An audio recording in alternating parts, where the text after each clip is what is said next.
रात के करीब 2 बज रहे थे।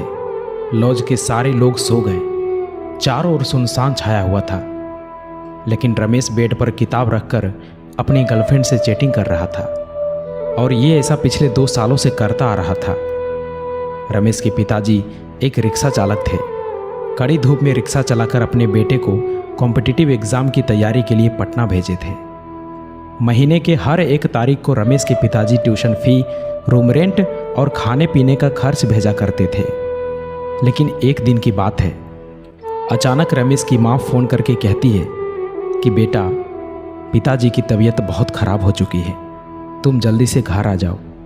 इतना सुनते ही रमेश भागा भागा हॉस्पिटल पहुंचा और वहां जाकर देखा कि उनकी माँ डॉक्टर के आगे हाथ जोड़ रही थी और कह रही थी कि डॉक्टर साहब, आप ऑपरेशन कीजिए, मैं 5 लाख नहीं बल्कि 10 लाख दूंगी, लेकिन मुझे वक्त चाहिए, प्लीज़ आप ऑपरेशन कीजिए, अभी मेरे पास पैसे नहीं है, मैं एक रिक्शा चालक की पत्नी हूँ। लेकिन डॉक्टर साहब हर बार एक ही बात कह रहे थे कि आपको पहले एडवांस पेमेंट करना ही होगा, तभी ऑपरेशन शुरू हो सकता है। रमेश की माँ गांव के सभी लोगों से मदद मांगी, लेकिन किसी ने भी उनकी मदद नहीं किया। ये सब देखकर रमेश की आंखों से आंसू नहीं रुक रहा था और पैसों की कमी के कारण अपने पिताजी को खो दिया। रमेश चिल्ला चिल्लाकर कहने लगा कि माँ, ये सब मेरी वजह से हुआ है, मैं उतना काबिल नहीं बन पाया जितना अभी तक मुझे बनना चाहिए था। रमेश अपने आप को कोसने लगा और कहने लगा कि काश मैं अच्छे से पढ़ाई किया होता, अच्छे से मेहनत किया होता, तो आज मेरे पास जॉब होता, कुछ कर रहा होता और मैं अपने पिताजी को बचा पाता। दोस्तों, आपके साथ कब क्या और कौन सी घटना हो जाए कुछ पता नहीं चलता, इसलिए अभी आप जो कर रहे हो, जिस काम के लिए आए हो, जो भी आपका लक्ष्य है, जो भी आपका गोल है, उसे पाने के लिए जी जान लगा दो। कोई तुम्हारी पर्सनालिटी नहीं देखेगा, कोई तुम्हारा दुख दर्द इमोशंस नहीं समझेगा।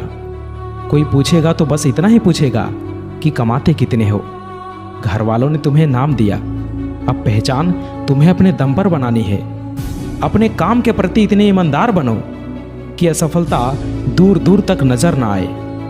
प्यार का सहारा लोगे तो एक दिन बर्बाद हो जाओगे। अपनी शान और पहचान बनानी है तो मेहनत का सहारा लेना ही होगा, जी जान से मेहनत करना ही होगा। रोना बंद करो और अपनी तकलीफों से खुद लड़ो। देखो, समय तो तेजी से निकल ही रहा है।